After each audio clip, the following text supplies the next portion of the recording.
अस्सलाम वालेकुम। आज का हमारा टॉपिक ऑफ डिस्कशन है पावर ऑफ अटॉर्नी एक्ट 1882। आज के इस वीडियो लेक्चर में हम लोग इस एक्ट को पावर ऑफ अटॉर्नी एक्ट 1882 को कवर करेंगे। स्मॉल सा एक्ट है, इसके टोटल 6 सेक्शन हैं जिसमें से जो सेक्शन 6 है वो ओमिटेड है। सो टोटल 5 सेक्शन इस एक्ट में रह जाते हैं। इन तमाम सेक्शंस को हम लोग आज के इस वीडियो लेक्चर में कवर करेंगे। बिल्कुल स्मॉल सा एक्ट है, सिंपल सा है, इसमें कोई टेक्निकल चीज़ें नहीं लिखी हुई। तो इसे हम एक ही वीडियो लेक्चर में कवर करेंगे। तो स्टार्ट करते हैं। सबसे पहले स्टार्ट करते हैं इस सेक्शन के इस एक्ट के प्रीएम्बल से ना। So power of attorney act जो है इसका स्टार्ट है, इसकी स्टार्ट में आपको नज़र आ रहा होगा कि एक्ट नंबर 7 ऑफ 1882। अब ये जब किसी भी कानून के अंदर हम लोग देखते हैं ना कि एक्ट नंबर फलां यानी 8 18, तो उस चीज़ का मतलब ये होता है कि ये जो सब्जेक्ट है यानी जो इस एक्ट का नाम है उससे मुतल्लिक ये इतनवें नंबर का कानून है। सो अगर पावर ऑफ अटॉर्नी एक्ट 1882 के साथ ये लिखा हुआ है कि एक्ट नंबर 7 है ये, तो इसका मतलब ये कि इस सब्जेक्ट के यानी पावर ऑफ अटॉर्नी से मुतल्लिक ये कानून इस टाइम पाकिस्तान में नाफिजुल अमल है, जिस पर अमल दरामद करवाया जा रहा है, पावर ऑफ अटॉर्नी के मामला देखे जा रहे हैं, वो ये जो कानून है ये 7वें नंबर का है इस ज़मन के हवाले से। इससे पहले इसी सेम ऑब्जेक्ट के मतलब 6 कानून बन चुके हैं, लेकिन वो रिपील हो चुके हैं। और ये जो कानून जो इस टाइम एग्जिस्ट कर रहा है, जिसके साथ हम लोग पावर ऑफ अटॉर्नी से रिलेटेड मैटर डील कर रहे हैं, वो 7वें नंबर का कानून है। सो आई होप ये पॉइंट सबको समझ आ गया होगा। नेक्स्ट चलते हैं, जो यहाँ पर आपको डेट नज़र आ रही है 24 फेब 1882। तो ये जो है वो इस एक्ट की डेट ऑफ एनेक्टमेंट है। डेट ऑफ एनेक्टमेंट से मुराद ये है कि इस डेट पर जो है ये कानून ये बना था। इसको जो है वो दोनों हाउसेस यानी दोनों हाउसेस ऑफ पार्लियामेंट यानी नेशनल असेंबली सेनेट की और उसकी प्रेसिडेंट की जो है वो मंजूरी बनी में मिली थी। सो इस दिन जो है ये कानून बना था, यानी ये बिल से एक्ट की तरफ गया था, ये कानून इस डेट को बना 24 फेब 1882। अब आगे आ जाता है इसका प्रीएम्बल और लॉन्ग टाइटल इसका ये है कि an act to amend the law relating to power of attorney. मतलब इस एक्ट कानून के अंदर आपको पावर ऑफ अटॉर्नी से मतलब जितने भी कवानीन हैं वो नज़र आएंगे। और ये कानून जो इसका प्रीएम्बल है, इसकी रीज़न ऑफ सिग्निफिकेंसी भी यही है कि जो भी पावर ऑफ अटॉर्नी से मतलब कवानीन है उसको इस एक कानून के अंदर एक जगह पे कंपाइल कर दिया गया है। और इसी मोटिव के पेश नज़र जो है वो आगे इसकी प्रोविजन को डिज़ाइन किया गया है। प्रीएम्बल जो है वो किसी भी कानून का ऑब्जेक्टिव होता है, मतलब जो भी main reason of the promulgation of the law होती है वो इस कानून उस हर कानून के उसके प्रीएम्बल में डिस्कस की होती है। सो इस कानून के अंदर इसका बनाने का मोटिव ये था कि जो भी पावर ऑफ अटॉर्नी से मतलब जितने भी कवानीन हैं उसको एक ही कानून के अंदर कंपाइल कर दिया जाए। सो इस कानून के अंदर भी आपको तमाम जो प्रोविजन नज़र आएंगी वो पावर ऑफ अटॉर्नी के मैटर से ही रिलेटेड नज़र आएंगी। कोई भी आपको कोई टैक्स की प्रोविजन, कोई मर्केंटाइल लॉ की, कोई इंटेलेक्चुअल प्रॉपर्टी की, किसी कोई दूसरे सब्जेक्ट के हवाले से कोई बात करती हुई प्रोविजन आपको नज़र नहीं आएगी। इसकी ईच एंड एवरी प्रोविजन जो है इस कानून की वो आपको पावर ऑफ अटॉर्नी से मतलब जो कोई मैटर रेज़ होते हैं उनसे मतलब ही जो कवानीन हैं वो ही आपको इस कानून के अंदर नज़र आएँगे। सो अब स्टार्ट करते हैं, इस कानून के सेक्शन की तरफ चलते हैं। जो सेक्शन 1 जो है वो इसका सिंपल सा है कि शोर टाइटल एक्सटेंड एंड कमेंसमेंट। अब 3 सब्जेक्ट जो हैं वो इसके टाइटल से ही क्लियर हो रहे हैं कि इसमें 3 बातें ही डिस्कस की गई हैं। नंबर 1 तो एक डिस्कस किया गया है इसका नाम, सेकेंडली इसकी जुरिस्डिक्शन, मतलब ये जो कानून है इसकी एप्लीकेबिलिटी कहाँ तक है, आपको इसकी बेस पर इसकी प्रोविजन जो है उसका इतलाक़ कहाँ-कहाँ तक होता है और आपको कहाँ तक जो है वो आपको इस कानून की बेस पर रिलीफ मिल सकता है। ये सारे पॉइंट एक्सटेंशन से कवर हो जाएँगे। और इसकी date of commencement. So title की अगर हम बात करें तो वो है कि इस एक्ट का जो नाम है वो है power of attorney act 1882। Extension की अगर इसकी बात करें तो इसकी टेरिटोरियल जुरिस्डिक्शन जो है वो ओवरऑल पाकिस्तान है। यानी पावर ऑफ अटॉर्नी एक्ट की प्रोविजन का इतलाक़ ओवरऑल तमाम पाकिस्तान पर होता है, यानी कि तमाम पाकिस्तान के में जितने भी इलाके आते हैं, जितने भी सूबे हैं, उन सूबों में जितने भी शहर हैं, उनके अंदर जो भी पावर ऑफ अटॉर्नी से मामलात हैं, वो इस कानून के मुताबिक ही डील किए जाएँगे। और नेक्स्ट आ जाता है इसकी डेट ऑफ कमेंसमेंट। तो जो इसकी डेट ऑफ कमेंसमेंट है वो है 1 मई 1882। सो इसका ये कानून बना तो 24 फ़ेब को था, लेकिन इसकी प्रोविजन पर अमल दरामद मतलब जो इसका नफाज़ हुआ वो 1 मई 1882 से हुआ। ये इसकी डेट ऑफ कमेंसमेंट है। नेक्स्ट आते हैं हम लोग इसके सेक्शन 2 की तरफ, जिसका टाइटल है execution under power of attorney. अब अगर इस सेक्शन को मैं बेयर एक्ट से रीड करने से पहले इसका मैं कॉन्सेप्ट आपके साथ डिस्कस कर दूंगी, फिर हम लोग बेयर एक्ट से रीड करेंगे और इसी तरह हम बाकी तमाम सेक्शंस के मामले में भी करेंगे। जो सेक्शन 2 है वो, इसका title execution under power of attorney. ये बेसिकली सेक्शन में ये बताया गया है कि अगर किसी बंदे ने मुख्तारनामे के थ्रू किसी बंदे को इख्तियार दे दिया है, मतलब उसके फेवर में उसने पावर ऑफ अटर्नी इंडोर्स कर दी, ड्रॉ कर दी और उसको इख्तियार दे दिया कि अब आप मेरे बिहाफ पे फ़लाँ फ़लाँ एक्शन कर सकते हो। तो उस दायरा लिमिट के, उस इख्तियार की दायरा लिमिट में रहते हुए अगर कोई बंदा कोई एक्शन करता है, तो वो जो एक्ट उस बंदे ने किया है, वो जिस बंदे से उसने पावर ड्राइव की थी, उसके ऊपर बाइंडिंग होता है। सो वो डॉक्यूमेंट उस बंदे पर जिसने उसको इख्तियार दिया होता है, उसके बिहाफ़ पे अगर ये कोई पावर ऑफ अटॉर्नी की लिमिट में रहते हुए कोई एक्शन करता है, कोई डॉक्यूमेंट करता है, उस पर साइन करता है, तो वो डॉक्यूमेंट कानूनी तौर पर वैलिड भी माना जाता है और जिस बंदे से इसने ये अथॉरिटी ड्रॉ की थी उस पर बाइंडिंग भी होता है और यही कंसीडर किया जाता है कि इसी बंदे ने, जिसने इसको इख्तियार दिया था मुख्तारनामे के तहत, उसी बंदे के साइन हैं, उसी बंदे की सील है और उसी ने ये डॉक्यूमेंट साइन किया है। मतलब ये आप एक एग्ज़ाम्पल से समझें कि अ, मिसाल के तौर पर जो यूसुफ़ है, उसने पावर ऑफ अटॉर्नी जो है वो ड्रॉ की है मिस्टर ज़ैन के फ़ेवर में और मिस्टर ज़ैन ने उसके बिहाफ़ पे कोई डॉक उसने उसे इख्तियार दिया है कि आप मेरे बिहाफ़ पे कोई फ़लाँ प्रॉपर्टी ख़रीद सकते हो, ठीक है? उसने पावर ऑफ अटॉर्नी में जो मुख्तारनामे में उसका इख्तियार दर्ज कर दिया। अब उसने उस लिमिट के अंदर रहते हुए, जो उसको पावर ऑफ अटॉर्नी दी गई थी, उस लिमिट में रहते हुए उसने कोई एक्शन परफ़ॉर्म किया और वो घर खरीद लिया और उसकी जो सेल डीड है, उस पे उसने साइन वग़ैरह किए। तो अब सेल डीड जो है वो मिस्टर यूसुफ के ऊपर बाइंडिंग होती है, लीगल होती है, कानूनी तौर पर उस सेल डीड की वैलिडिटी जो है वो लीगली है, बाइंडिंग है मिस्टर यूसुफ पे और यही समझा जाएगा कि इस सेल डीड के ऊपर मिस्टर ज़ैन के साइन और सील नहीं है, बल्कि मिस्टर यूसुफ के साइन और सील हैं। क्योंकि उसने जो उसको पावर दी थी, उसने वही पावर एक्सरसाइज़ करते हुए एक्शन परफ़ॉर्म किया। जो नेक्स्ट बात इस सेक्शन के अंदर बताई गई है, वो है सेक्शन की जो है वो नेचर ऑफ़ द प्रोविज़न। सो ये है कि इस जो सेक्शन 2 है ना इस एक्ट का, उसकी प्रोविज़न की नेचर ये है कि वो प्रोस्पेक्टिव भी है और रेट्रोस्पेक्टिव भी। अब ये 2 टर्मिनोलॉजी टिपिकल लॉ की टर्म है। प्रोस्पेक्टिव का मतलब ये होता है कि जब किसी चीज़ का इतलाक़ जो है वो इन फ्यूचर से होगा और रेट्रोस्पेक्टिव का मतलब ये होता है कि जब किसी चीज़ की कमेंसमेंट यानी इतलाक़ जो है वो इन पास्ट से ही स्टार्ट हो जाए। सो इस सेक्शन का जो है वो इस सेक्शन की जो प्रोविज़न की नेचर है वो है, इस सेक्शन की जो नेचर है सॉरी, वो रेट्रोस्पेक्टिव प्रोस्पेक्टिव दोनों हैं। इसका मतलब ये है कि इस कानून के आने से पहले और इस कानून के आने के बाद जितने भी पावर ऑफ अटॉर्नी के तहत किसी बंदे को इख्तियारात दिए गए थे और उसने उस इख्तियार के लिमिट में रहते हुए कोई एक्शन परफॉर्म किया है, तो उसके ऊपर जो है वो सेक्शन 2 अप्लाई होता है। इसका मतलब ये कि इस कानून के आने से पहले और बाद में पावर ऑफ अटॉर्नी के तहत के इख्तियार के अंदर रहते हुए किसी बंदे ने कोई, यानी एजेंट ने प्रिंसिपल के बिहाफ़ पे कोई एक्शन किया है, तो वो उस प्रिंसिपल के ऊपर बाइंडिंग होता है। यही समझा जाता है कि इसी ने किया है, इसके एजेंट ने नहीं किया, यानी इसके एजेंट ने इसके बिहाफ़ पे किया है, यही हम लोगों ने कंसीडर करना है। सो आई होप अगर ये सबको समझ आ गया होगा इसका कॉन्सेप्ट कि सेक्शन 2 में क्या बात की गई है, तो तब अब मैं आपको बेयर एक्ट से इसको रीड करके पढ़ देते हैं। सो सेक्शन 2 कहता है execution under power of attorney, यानी पावर ऑफ अटॉर्नी क इख्तियार के अंदर रहते हुए जो भी एग्ज़ीक्यूशन का मतलब ये है कि जो भी आप सिग्नेचर वग़ैरह करते हो, जो भी आप टास्क वग़ैरह परफ़ॉर्म करते हो, क्योंकि एग्ज़ीक्यूट का मतलब होता है कोई काम सरअंजाम देना, यानी पावर ऑफ अटॉर्नी के इख्तियार के अंदर रहते हुए आप कोई भी जो टास्क परफ़ॉर्म करें, कोई भी डॉक्यूमेंट साइन करें, उनकी क्या वैलिडिटी है, उन एक्शन की, उन टास्क की, उन डॉक्यूमेंट्स की क्या वैलिडिटी है, वो इस सेक्शन 2 के अंदर डिस्कस की गई है।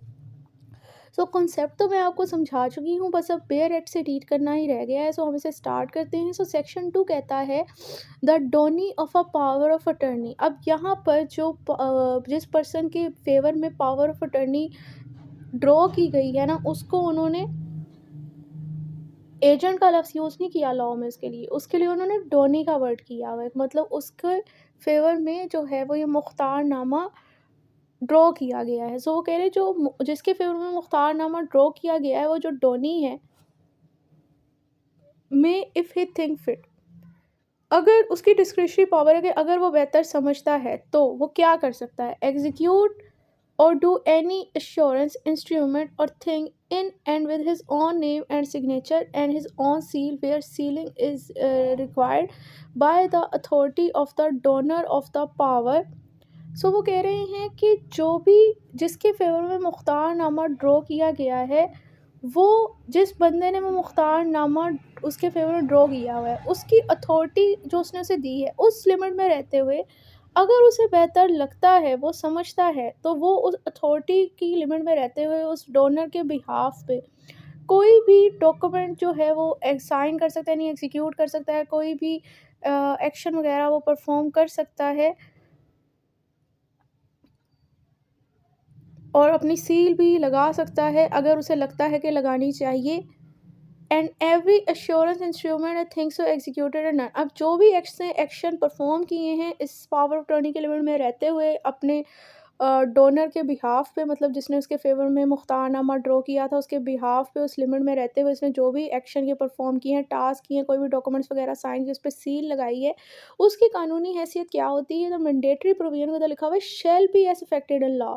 अब ये तमाम चीज़ें कानून में अफेक्टेड कंसीडर की जाएंगी, यानी वैलिड मानी जाएंगी as if it had been executed और done by the donee of the power in the name and with the signature and seal of the donor. ये इसी तरह मान के ये इसी तरह वैलिड मानी जाएंगी कंसीडर करते हुए कि जो ये जिसके फेवर में मुख्तारनामा ड्रॉ किया गया था ना, उसने उस डोनर जिसने उसके फेवर में मुख्तारनामा ड्रॉ किया था उसके बिहाफ पे किया है, उसकी अथॉरिटी में रहते हुए किया है और ये माना जाएगा कि बेसिकली उसी donor of the power of attorney ने ही साइन और सी लगाई है, इसने डोनी ने नहीं लगाई। हमने यही मान के जाना है कि उसी के साइन है, उसी के सिग्नेचर है, इसने तो बस उसके बिहाफ पे एक्शन परफॉर्म किया है। सो आई होप ये तमाम लोगों को ये पॉइंट समझ आ गया होगा। नेक्स्ट है इसकी nature of the provision of the section, जो कि मैंने आपको पहले ही समझा दी थी लेकिन बेयर एक्ट से रीड नहीं किया था। सो बेयर एक्ट की वर्डिंग ये है कि this section apply to power of attorney created by instrument executed either before or after this act come into force. So जैसे मैंने कहा था कि इस सेक्शन की जो नेचर है वो प्रोस्पेक्टिव और रेट्रोस्पेक्टिव दोनों है। अब आपको इस लाइन से भी समझ आ गई होगी कि वो ये कहना चाह रहे हैं कि जो भी पावर ऑफ अटर्नी इस कानून के नाफिजुल अमल होने से पहले और बाद में ड्रॉ की गई हैं, उनके अंदर जो भी कोई ये डोनी है पावर ऑफ द अटॉर्नी, वो donor of the power of attorney के बिहाफ पे जो भी एक्शन करेगा उसके ऊपर ये सेक्शन 2 अप्लाई होगा। अप्लाई होने का मतलब ये है कि जैसे कि ये एक्ट नाफिजुल अमल हुआ है, इसकी डेट ऑफ कमेंसमेंट है 1 मई 1882। अगर तो 24 फेब को जिस दिन ये कानून बना था उसी दिन किसी बंदे ने किसी के फेवर में पावर ऑफ अटॉर्नी ड्रॉ कर दी थी और उसके लिमिट में रहते हुए उसने उसके बिहाफ पे कोई डॉक्यूमेंट साइन कर दिया था। सो अब हम अब उसकी कानूनी हैसियत उस डॉक्यूमेंट की, उस पावर ऑफ अटॉर्नी की क्या है? आपसे अगर कोई क्वेश्चन पूछ लेता है तो अब आप क्या कहोगे? आप ये कहोगे कि भई नहीं, हर कानून का तो प्रोस्पेक्टिव इफ़ेक्ट होता है, किसी कानून का रेट्रोस्पेक्टिव इफ़ेक्ट नहीं होता।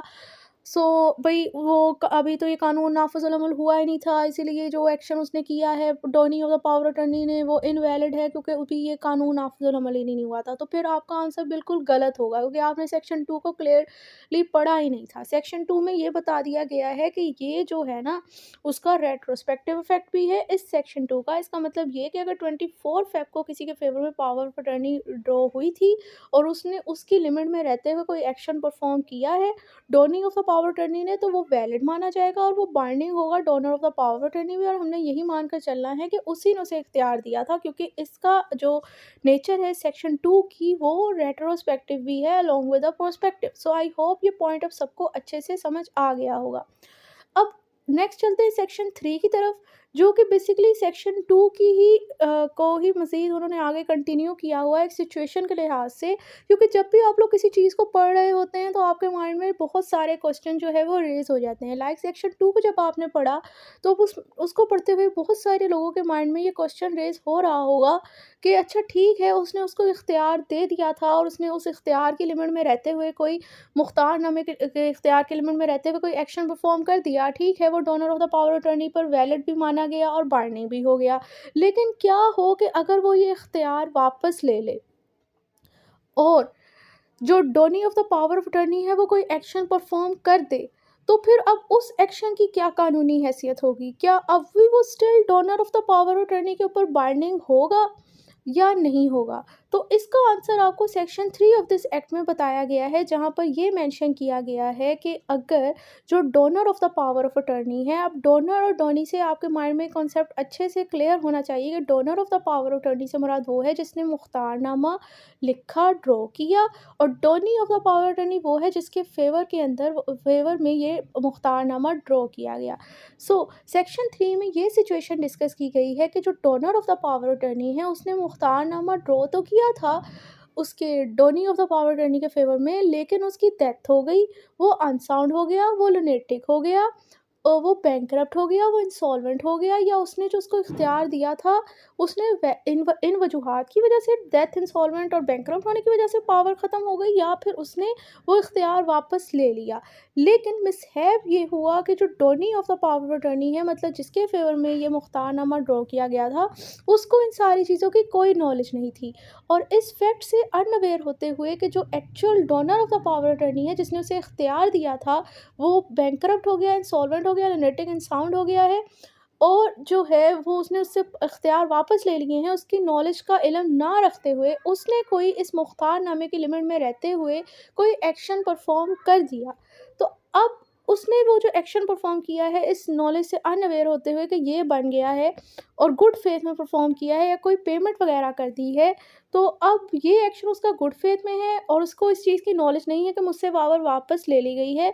तो इस एक्शन के लिए जो उसने गुड फेथ में किया है, जो उसने पेमेंट की है, उस बंदे को आप लोग पर्सनली लायबल नहीं कर सकते, donee of the power of attorney को, और वो एक्शन जो है वो वैलिड माने जाते हैं और बाइंडिंग होते हैं donor of the power of attorney के ऊपर। ठीक है? यहाँ पर उन्होंने यही सिचुएशन को एक्सप्लेन किया हुआ है। एक बात तो उन्होंने इस सेक्शन में ये डिस्कस की गई है, साथ में ये तो था जनरल रूल, साथ में फिर इसकी 3 चीज़ें जो है वो बेसिकली सेक्शन 3 के अंदर डिस्कस की गई हैं। एक तो मैंने आपको जनरल रूल डिस्कस कर दिया, सेकंड इसकी एक्सेप्शन बताई गई है। एक्सेप्शन ये है, एक्सेप्शन हम लोग जब पेयर एड से पढ़ेंगे तो तभी मैं आपको विद एग्जांपल समझाऊँगी, तब आपको ज़्यादा अच्छे से समझ आएगा, क्योंकि बगैर एग्जांपल के अगर मैं यहाँ पर उसे कोट करना भी चाहूँ तो तब भी कॉन्सेप्ट नहीं मैं समझा पाऊँगी। और जो nature of the provision of this act है वो भी हम लोग पेयर एक्ट से ही रीड करते हैं। सो स्टार्ट करते हैं सेक्शन 3 में क्या बताया गया है।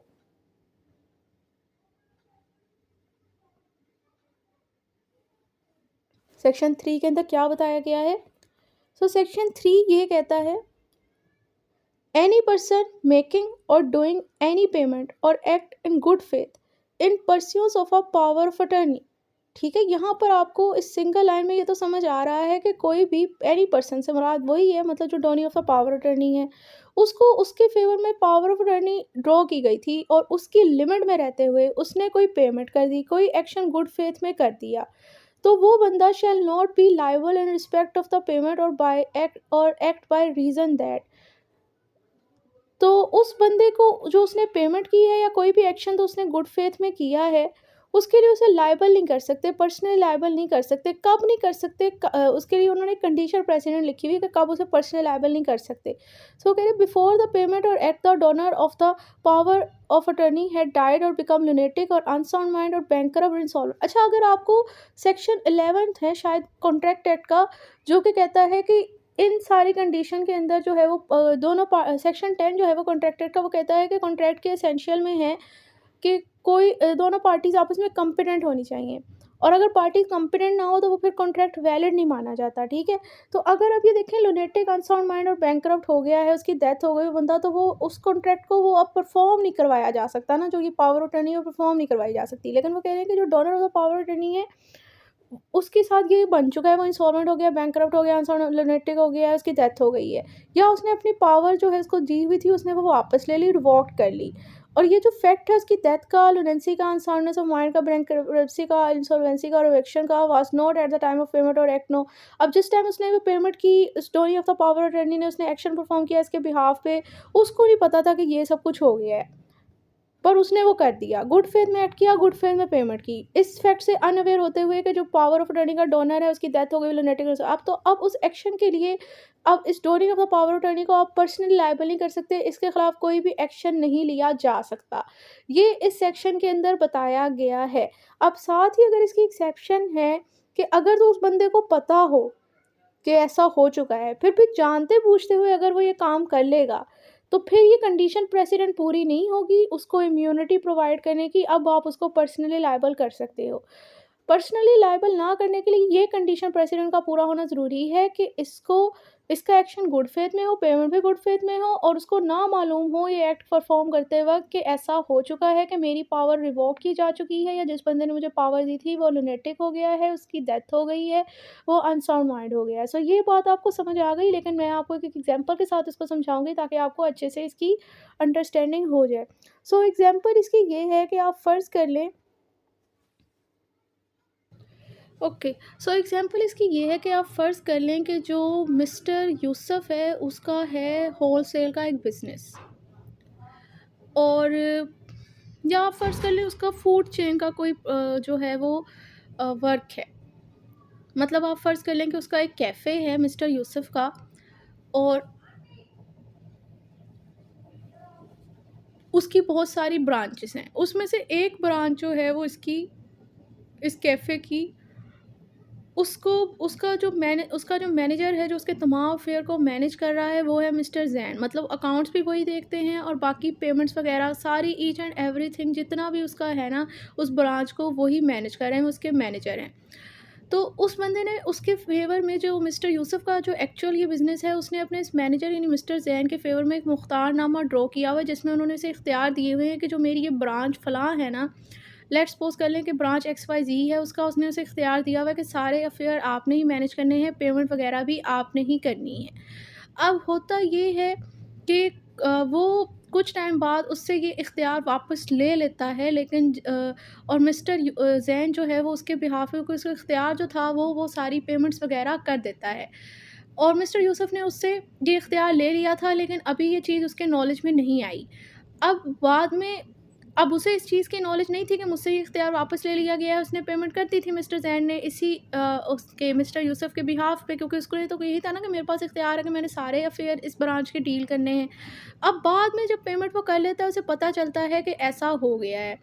तो अब जो मिस्टर यूसुफ है वो इसको पर्सनली लायबल नहीं कर सकता कि तुमने किस इख्तियार के तहत ये पेमेंट की, मतलब वो इससे रिकवरी नहीं कर सकता, और ये जो पेमेंट इसने की हैं मिस्टर यूसुफ के बिहाफ़ पे वो वैलिड मानी जाएँगी, बाइंडिंग होंगी मिस्टर यूसुफ पे, और मिस्टर यूसुफ इससे रिकवरी वगैरह नहीं कर सकते कि भई आपको तो मैंने ये इख्तियार दिया ही नहीं था, तो आप मुझे अब मेरी जो है वो ये पेमेंट वापस करो। क्योंकि उसने कौन-सा अपनी जेब में रख ली हैं, उसने इन्हीं के तो जो ड्यूज़ हैं वही तो क्लियर किए हैं। सो क्योंकि वो किस्सा मुख्तसर ये एग्ज़ाम्पल जो है सबको समझ आ गई होगी। नेक्स्ट अब हम चलते हैं इसी जनरल रूल की एक्सेप्शन पे, जो कि बड़ी इंटरेस्टिंग है और ये बगैर एग्ज़ाम्पल के समझ आ भी नहीं सकती। सो पहले हम लोग इसकी एक्सेप्शन को देखते हैं, सेक्शन 3 के जनरल रूल की, और फिर उसके बाद हम इसकी एग्ज़ाम्पल को समझेंगे। सो सेक्शन 3 की जो जनरल की एक्सेप्शन वो कह रहे हैं कि but this section shall not affect any right against the payee of any person interested in any money so paid, and that person shall have like the remedy against the payee as he would have had against the payer if the payment had not been made by him. So वो कह रहे हैं कि ये section 3 जो है वो जो donor of the power of attorney है उसको तो रोक लेता है कि वो donee of the power of attorney के अगेंस्ट कोई एक्शन नहीं ले सकता, लेकिन जो उस पेमेंट के अंदर इंटरेस्टेड पार्टी है, यानी डोनर का जो क्रेडिटर हो गया, जिसने donor of the power of attorney से कोई पैसे वगैरह लेने हैं, जो उस मनी में और उसी और जो सॉरी इसमें वो ये कहना चाह रहे हैं कि जो donor of the power of attorney है उससे तो आपने प्रोटेक्ट कर लिया donee of the power of attorney को, कि अगर उसने गुड फेथ में ये रहते हुए कि भाई मुझे नहीं पता था कि आपने ये पावर मुझसे रिवॉक कर ली थी, मैंने तो गुड फेथ में पेमेंट कर दी, तो सेक्शन 3 के जनरल रूल ने उसको तो donee of the power attorney को donor of the power attorney से तो प्रोटेक्ट कर लिया, लेकिन ये प्रोटेक्ट नहीं करता जो donor of the power of attorney के क्रेडिटर है उससे, उस बंदे को जिसको donee of the power of attorney ने donor of the power of attorney के बिहाफ पे पेमेंट की, और इस क्रेडिटर का उस पेमेंट के अंदर इंटरेस्ट था, बिल्कुल इसी तरह जिस तरह इसका एक्चुअल अपने प्रिंसिपल डेटर यानी donor of the power attorney की तरफ से था जिसने उसको पेमेंट नहीं की थी। अब इसको मैं आपको एक एग्जांपल के साथ समझाती हूँ, ये सारी सिचुएशन जो है वो टेक्निकल हो गई और आपको इसे अच्छे से समझ नहीं आई होगी। सो अब आप फ़र्ज़ कर लें कि 4 पार्टीज़ हैं, मिस्टर ए, बी और वाई एंड ज़ी। अब सिचुएशन ये है कि ए जो है वो है donor of the power of attorney और बी जो है वो donee of the power of attorney है। और वाई जो है वो है जिसको पेमेंट कर दी है बी ने, ये समझते हुए कि मेरे पास अभी भी इख्तियार है, मैं मिस्टर ए के बिहाफ़ पे जो उन्होंने मुख्तारनामा मेरे फ़ेवर में दिया है, मैं ये सारी पेमेंट्स उन्हें कर सकता हूँ।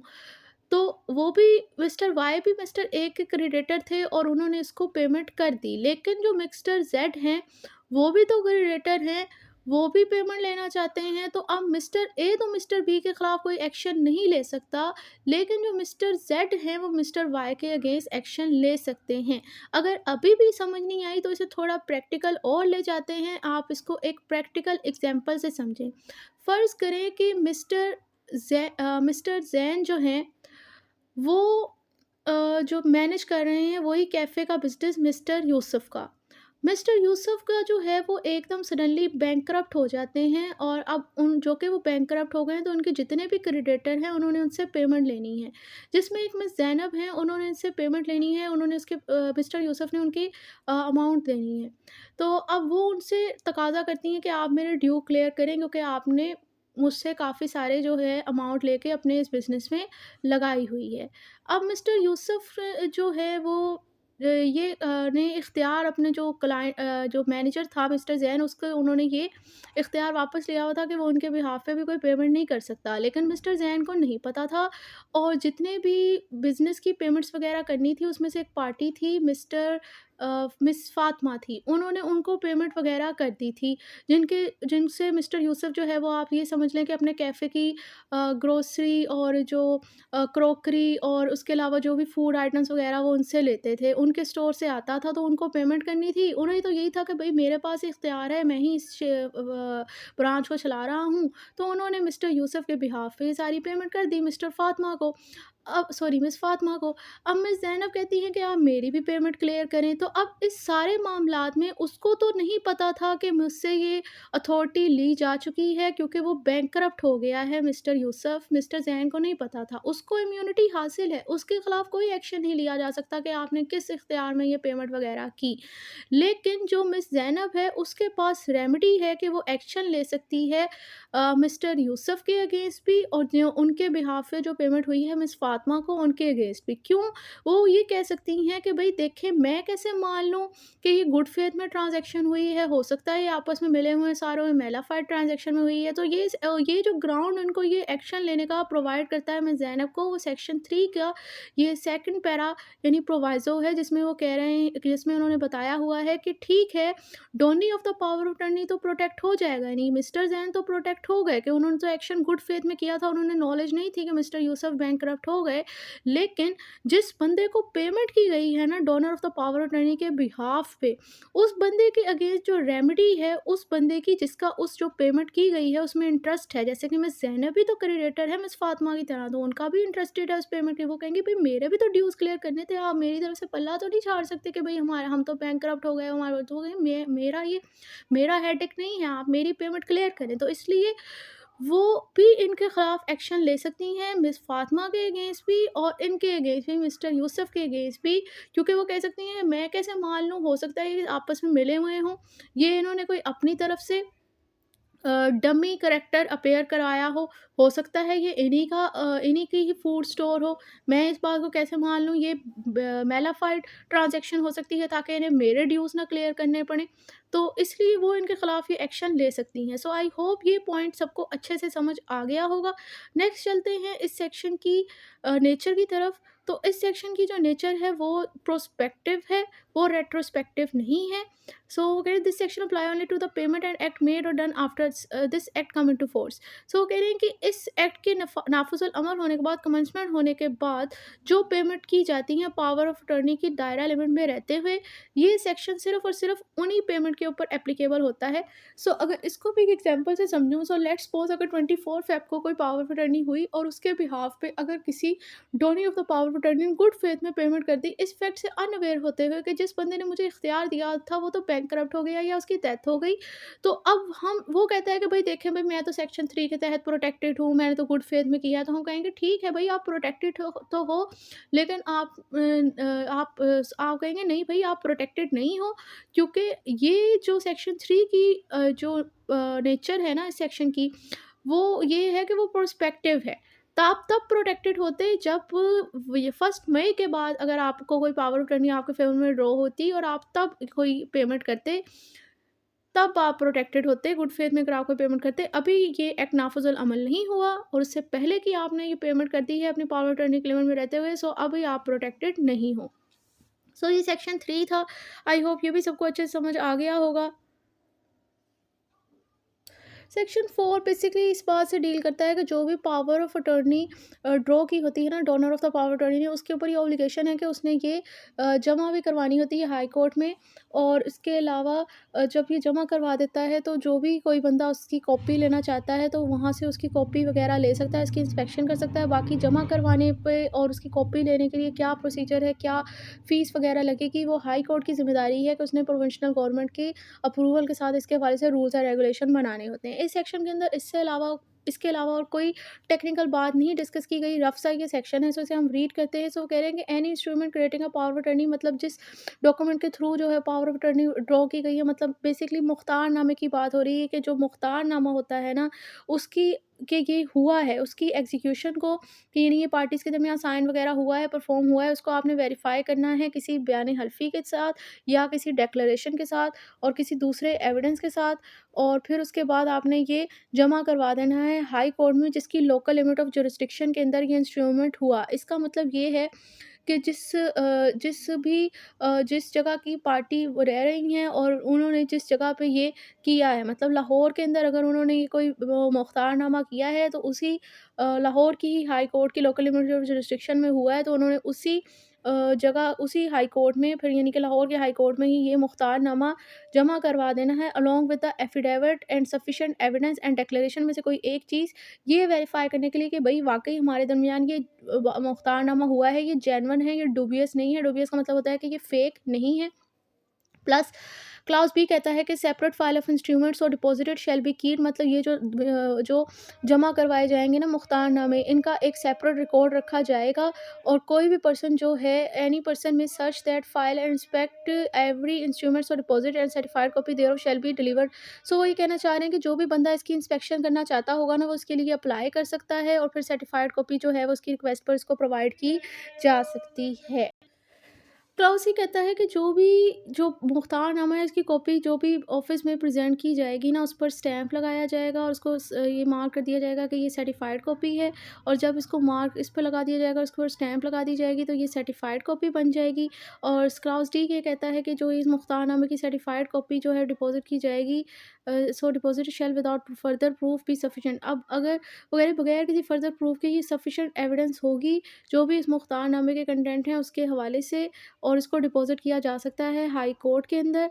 और जो हाई कोर्ट है वो वक्तन-फ़वक्तन रूल्स एंड रेगुलेशन बनाएगी, अ, जो क्लाउज़ ए और बी, सी में मैटर बताए हुए हैं उनके हवाले से, कि किस तरीक़ाकार के तहत इसको जमा करवाना चाहिए, कितनी फ़ीस इस मामलात में लेनी चाहिए, लेकिन प्रोविंशियल गवर्नमेंट के अप्रूवल के साथ। और जो सेक्शन 4 की नेचर है वो ये है कि वो प्रोस्पेक्टिव भी है और रेट्रोस्पेक्टिव भी, ये क्लाउज़ जी के अंदर बताया गया है। अब नेक्स्ट आ जाता है सेक्शन 5 की तरफ। सेक्शन 6 इसका रिपील्ड है, सो हमारा सिर्फ ये लास्ट सेक्शन ही रह गया है। ये बड़ा इंटरेस्टिंग है। ये इसका टाइटल है power of attorney of the married women. इस सेक्शन का अगर मैं कॉन्सेप्ट वाइज डिक्लेयर करूँ तो वो ये बताया गया है कि जो भी मैरिड वुमेन है ना, चाहे वो माइनर हो या अडल्ट हो, ये मैटर नहीं करता। वो तमाम मैरिड वुमेन अनमैरिड वुमेन की तरह ही अपने बिहाफ़ पे कोई एक्शन परफ़ॉर्म करने के लिए और अपने नॉन टेस्टामेंट्री डॉक्यूमेंट को परफ़ॉर्म करने के लिए कोई भी पावर ऑफ अटॉर्नी वो भी ड्रॉ कर सकती हैं, और अपने इन एक्शन को परफ़ॉर्म करने के लिए वो भी कोई मुख्तार बंदा जो है वो अपॉइंट कर सकती हैं। लेकिन जो मुस्लिम मैरिड वुमेन हैं वो मुख्तारनामा ड्रॉ नहीं कर सकती, मतलब वो अपने एक्शन को परफ़ॉर्म करने के लिए कोई बंदा जो है वो ऐसा मुख्तार याम जो है वो अपॉइंट नहीं कर सकती। अ, यानी ये जो सेक्शन है वो डील करता है जो नॉन मुस्लिम वुमेन हैं उनके हवाले से।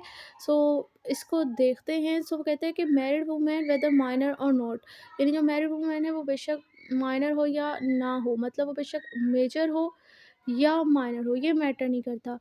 वो इस एक्ट की लिमिट में रहते हुए उसके पास ये पावर है कि अगर वो जैसे वो कह रहे हैं कि अनमैरिड वुमेन और मेजर वुमेन है ना, वो किसी नॉन टेस्टामेंट्री इंस्ट्रूमेंट के थ्रू अपने लिए कोई पावर ऑफ अटॉर्नी अपॉइंट कर सकती हैं। पावर ऑफ अटॉर्नी ड्रॉ कर सकती हैं, अपने लिए कोई अटॉर्नी भी अपॉइंट कर सकती हैं। इसी तरह ये भी अपने बिहाफ पे कोई एक्शन परफॉर्म करने के लिए, अपने नॉन टेस्टामेंट्री इंस्ट्रूमेंट को परफॉर्म एग्जीक्यूट करने के लिए, ये मैरिड नॉन मुस्लिम वुमेन भी कोई अटॉर्नी अपॉइंट कर सकती हैं। और जो आगे पावर ऑफ अटॉर्नी की जो प्रोविज़न है इस एक्ट की, वो इनके जो इन्होंने अटॉर्नी अपॉइंट किया होगा उसके ऊपर ये अप्लाई होंगी। इस इसका मतलब ये हुआ कि जो इनके बिहाफ पे वो एक्शन करेगा, वो एक्शन वैलिड माना जाएगा, like section 2 of this act. और अगर इन्होंने कोई इख्तियार ले लिया है और उसको नहीं पता इस चीज़ के बारे से और उसने गुड फेथ में कोई एक्शन परफॉर्म कर दिया, तब भी वो स्टिल इनके ऊपर बाइंडिंग माना जाएगा। और ये सेक्शन जो है वो मुस्लिम मैरिड वुमेन के ऊपर अप्लाई नहीं होता। अब इस तमाम सेक्शन को आपको पढ़ के समझ तो आ गई होगी, लेकिन एक चीज़ ने आपको कन्फ्यूज़ किया होगा, वो है नॉन टेस्टामेंट्री इंस्ट्रूमेंट। तो वो क्या होते हैं? सो नॉन टेस्टामेंट्री इंस्ट्रूमेंट ऐसे होते हैं जिसमें जिस बंदे ने इनको ड्रॉ किया हुआ है ना, तो उसकी लाइफ टाइम में ही आप उन डॉक्यूमेंट को परफॉर्म कर सकते हो। लाइक सेल डीड हो गया, गिफ्ट हो गया। और इसके अलावा ये ऑपोजिट होते हैं टेस्टामेंट्री इंस्ट्रूमेंट के। टेस्टामेंट्री इंस्ट्रूमेंट ऐसे इंस्ट्रूमेंट होते हैं जिसमें जिस बंदे के बिहाफ पे ये ड्रॉ किए गए हैं उसकी लाइफ के बाद जो है वो इन डॉक्यूमेंट की एग्जीक्यूशन होगी, जैसे कि विल मैटर। सो यहाँ पर भी यही बताया जा रहा है कि जो नॉन मुस्लिम मैरिड वुमेन है, अगर उन्होंने कोई पावर ऑफ अटर्नी के थ्रू कोई अटर्नी अपॉइंट कर लिया कि वो इनके बिहाफ पे एक्शन परफॉर्म करेगा और नॉन टेस्टामेंट्री इंस्ट्रूमेंट एग्जीक्यूट कर सकता है, मतलब किसी नॉन मुस्लिम मैरिड वुमेन ने किसी अटर्नी को अपॉइंट करके इख्तियार दे दिया कि आप मेरे बिहाफ पे ये सेल कर सकते हो, मैंने आपको मुख्तार, अब वैसे मुख्तार आमा ना दो तरह के होते हैं, मुख्तार आमा आम और ख़ास। ख़ास के अंदर होता है कोई स्पेसिफिक एक्शन जो है बता दे, तो उसने भी उस मुख्तार आमा ख़ास उसके फेवर में किया हुआ था कि आप मेरे बिहाफ पे ये सेल डीड कर सकते हो। सो वो सेक्शन 5 से इख्तियार देता है कि वो ऐसा कर सकती है, क्योंकि उन्होंने लिखा हुआ है कि वो अटर्नी अपॉइंट कर सकती है नॉन टेस्टामेंट्री इंस्ट्रूमेंट की एग्जीक्यूट के हवाले से भी, जिसमें मैंने कहा कि वो जो कि जिस बंदे ने ड्रॉ किया उसकी लाइफ में ही आप इनको एग्जीक्यूट करवा सकते हैं, जिसमें सेल डीड आता है। तो उसने कहा था कि भई आप मेरे बिहाफ पे ये सेल डीड साइन कर सकते हो, तो उसने किया है, उसने अटर्नी अपॉइंट कर दिया, तो अटर्नी के पास सेक्शन 5 के तहत इख्तियार है कि वो ये सेल डीड कर सकता है। और फिर उन्होंने कहा है सेक्शन के अंदर कि जो उस अटर्नी को जो अपॉइंट किया हुआ है उस पर इस पावर ऑफ अटर्नी की प्रोविजन का इतलाक हो जाएगा। सो अब जो सेल डीड है, अगर आपसे अगेन क्वेश्चन पूछ लिया जाता है कि उस सेल डीड की वैलिडिटी क्या है, क्या वो बाइंडिंग है इस पर जो नॉन मुस्लिम मैरिड वुमेन है उसके ऊपर और वैलिड मानी जाएगी, तो हम कहेंगे येस, एज़ पर सेक्शन 2 वो वैलिड है और बाइंडिंग है, क्योंकि उस बंदे ने तो इसी के इख्तियार के इसी की इख्तियार जो इसने इसे दिए हैं उसकी लिमिट में रहते हुए इसने एक्शन परफॉर्म किया है ना। सो ये सेक्शन आई होप अब आपको समझ आ गया होगा। नेक्स्ट इसकी एक्सेप्शन ये है, इसकी एक्सेप्शन ये भी इसकी दो एक्सेप्शन है। एक तो ये कि ये मुस्लिम मैरिड वुमेन के ऊपर ये सेक्शन अप्लाई नहीं होता, प्लस ये कि कोई भी नॉन मुस्लिम मैरिड वुमेन अपने नॉन टेस्टामेंट्री इंस्ट्रूमेंट की एग्जीक्यूशन के लिए कोई पावर ऑफ अटर्नी अपॉइंट नहीं कर सकती।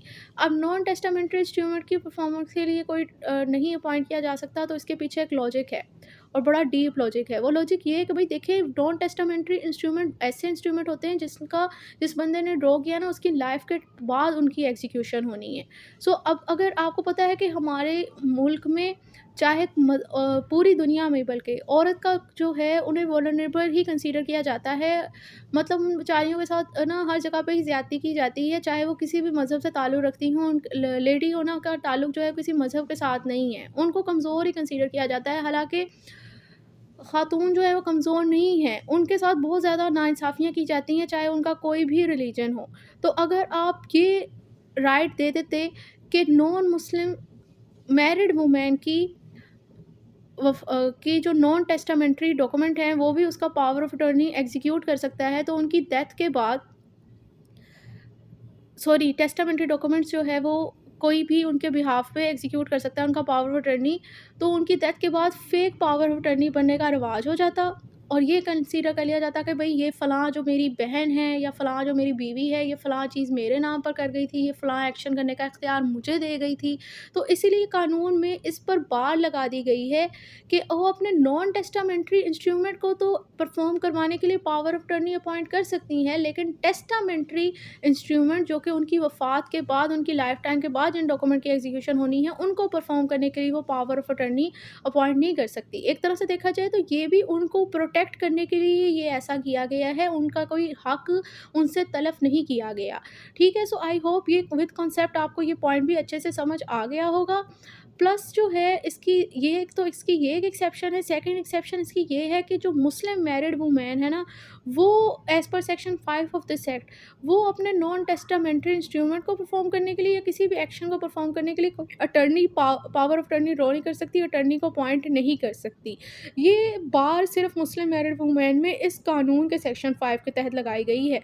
क्योंकि हम लोग देखते हैं कि फैमिली कोर्ट की प्रोसीडिंग हो या फिर सिविल मैटर की प्रोसीडिंग हो, वहाँ पर पर्दानशीन लेडी का कॉन्सेप्ट है जो कि according to the custom of the country public में अपेयर नहीं हो सकती।